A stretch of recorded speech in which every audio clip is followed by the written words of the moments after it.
Thorm's Warm Kitchen, and today I'm going to be cooking a 3-course meal for my family. We're starting off with the dessert, which is going to be a chocolate Duncan Hines cake. It's going to be delicious, don't you worry. Let's get right to it. Alright, so on the package right here, as you can see, it tells me to blend the cake mix, water, oil, and eggs into a large bowl.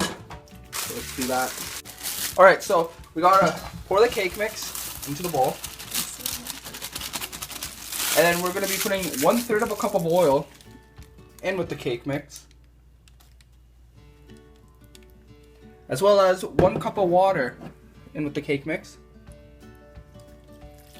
And then I'm going to need to put in 3 large eggs. So let's get cracking.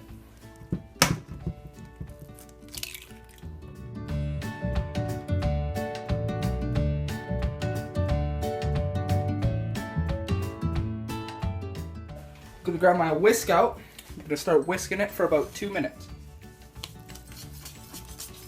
Alright, and now that I've buttered my pans, it's time to pour the batter into the pans.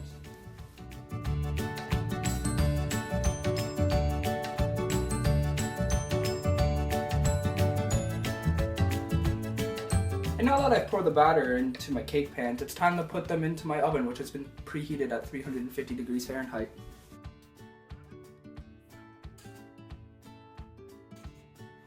And now that the cake's in the oven, it's going to be in there for about half an hour. And now it's for the best part of baking, eating the leftover batter.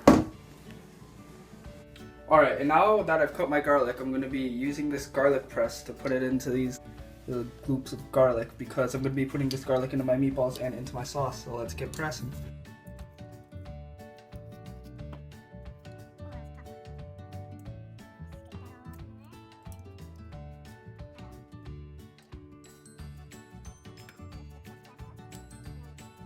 Scrape all this yuckers off.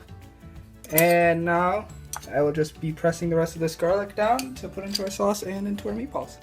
Right now I'm oiling the bottom of my pan before I put my sauce in. Now I'm cooking the garlic in the oil. And then once the garlic's cooked, I'm going to pour this.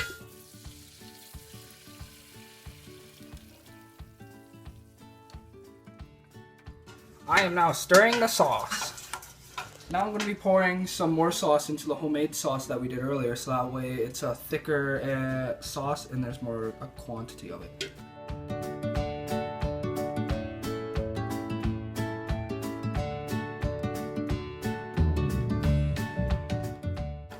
And now our sauce is done.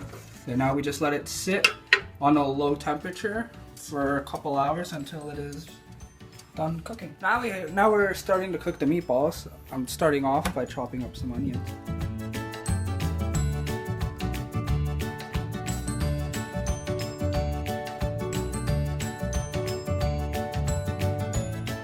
Now I'm pouring milk into this ripped up bread to make the meat more moist. Now I'm putting the meat into the bowl for the meatballs. So I start by grabbing some beef and then grabbing some pork, because you want to mix the meat up so that way you don't have big clumps of beef and then big clumps of pork. An egg, 2 eggs, no, 1 egg. Onions. Go ahead and grab our garlic. Put our garlic into there. Look at how good that is. Crack an egg. Yeah. And then put the bread in.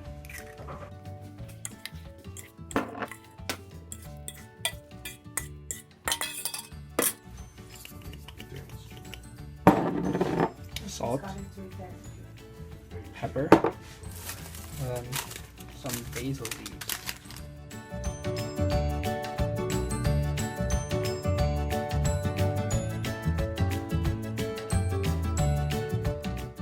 Now that that's all in there, we're just gonna start mixing the meatballs together. Now it's time to roll the meatballs. So I'm just gonna go in and grab ourselves some balls and start rolling. There's going to be a large quantity of meatballs, so that's for sure. Now that I've rolled out the meatballs, we're going to be putting them into the oven for 45 minutes at 350 degrees Fahrenheit.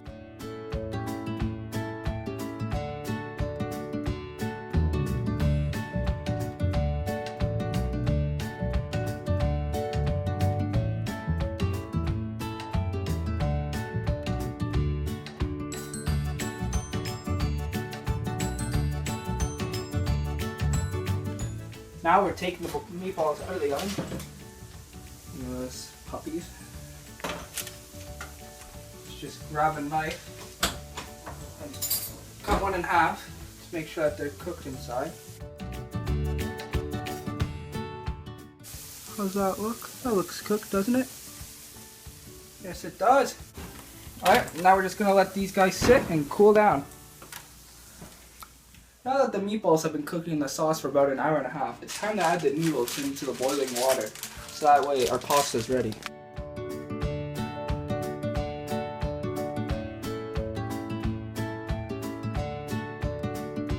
Some good old noodles over here. Gotta make sure that they're nice and ready to eat. Look at all those noodles. Pouring some olive oil into the pasta water.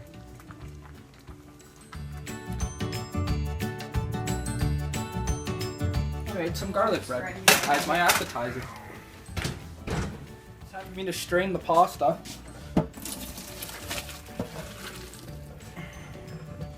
And now that our pasta's all strained, we can begin to eat.